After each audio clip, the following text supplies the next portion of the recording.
Dalam Bapa dan Putra dan Kudus. Amin. Tuhan, seringkali kami mengeluh, kami marah, bahkan protes kepadamu. Karena bahwa kami mengalami penderitaan yang sangat berat, mengalami kesulitan yang luar biasa, dan kami merasa bahwa Engkau meninggalkan dan tak peduli dengan kami. Tentu kami ya Bapa, mohon ampun atas segala ketidakpantasan kami melawan Engkau. Terima kasih Tuhan, Engkau menyadarkan kami akan hal itu. Terpujilah namamu kini dari sepanjang segala masa. Amin. Para saudara, Tuhan itu luar biasa. Luar biasa. Meskipun orang Israel berdosa, melawan Tuhan, menghujat Tuhan, mengeluh, karena mereka tidak punya air dalam padang gurun. Mereka tidak punya oase. Dan karena mengeluh, marah, kecewa kepada Tuhan, maka akibatnya kita dihukum oleh Tuhan. Didatangkan ular-ular untuk mematuk, membunuh bangsa Israel. Dan karena itu mereka menyesal bahwa perbuatan mereka melawan Tuhan itu menjadi sebab kenapa mereka dipatuk oleh ular. Tapi yang menarik adalah apa? Bahwa Tuhan bisa mengubah situasi yang sulit itu menjadi rahmat. Ya. Tuhan minta kepada Musa untuk membuat patung ular di atasnya. Ya. Dan ketika orang Israel memandang ular itu yang menjadi sebab mereka dibunuh, dihukum, mereka sembuh. Wah.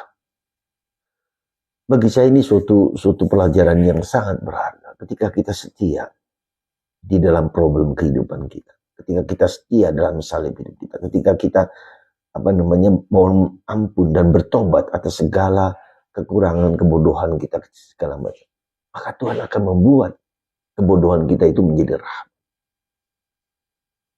Jadi pentingnya bagi kita adalah bahwa kita menerima, mengampuni, mohon ampun atas segala dosa-dosa yang kita buat, segala kesalahan kita telah buat, itu akan menjadi rahmat bagi kita. Wounded healer katakanlah. Artinya apa? Keterlukaan kita, keberdosaan kita, itu menjadi rahmat dalam hidup kita. Maka pentingnya kita sekarang menjelang Paskah ini untuk datang mengaku dosa, kembali kepada Tuhan, kembali berdosa. Aku berdosa terhadap surga dan terhadap Bapa. Itu yang dilakukan oleh siapa? Anak yang hilang. Itu yang dilakukan oleh siapa? Oleh Daud. Karena dia berdosa. Ya.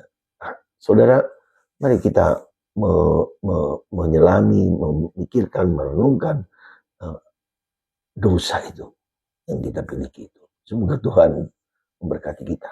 Yang kedua, dalam bacaan Injil hari ini Yesus membuat kita berpikir sekali lagi bahwa Yesus dan Bapa adalah satu. Jadi tunggal Maha Kudus. Kalau kita membuat tanda salib Bapa, Putra dan Kudus, adalah Bapa yang mengerti, yang memahami, yang menerima, dan itu tidak bisa dimengerti oleh orang-orang non-Kristen.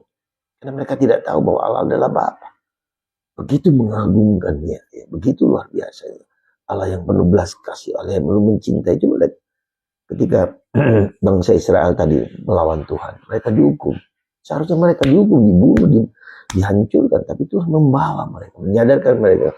Kalau mereka ditinggikan, kalau mereka disalib, mereka menjadi tahu. Jadi bagaimana cara kita mengenal Bapa dengan baik? Lewatlah salib. Salib Yesus.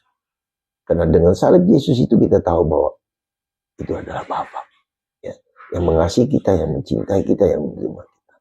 Dan demikian juga dengan hidup kita. Bagaimana kita mengenal Allah adalah penuh belas kasih. Allah yang penuh cinta, Bapa yang penuh cinta. Yaitu dengan memahami, menerima salib hidup kita. Ya, salib hidup kita, penderitaan kita, kesulitan kita, problem kita dengan suami, dengan istri, dengan anak, dengan siapa.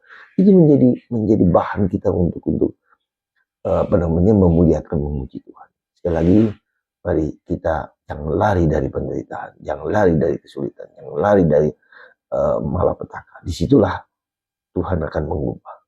Ya. Apapun juga pekerjaan kita dan hidup kita, Tuhan baik pada kita. Berkat Tuhan atas kita semua. Bapa, Putra, dan Roh Kudus. Amin.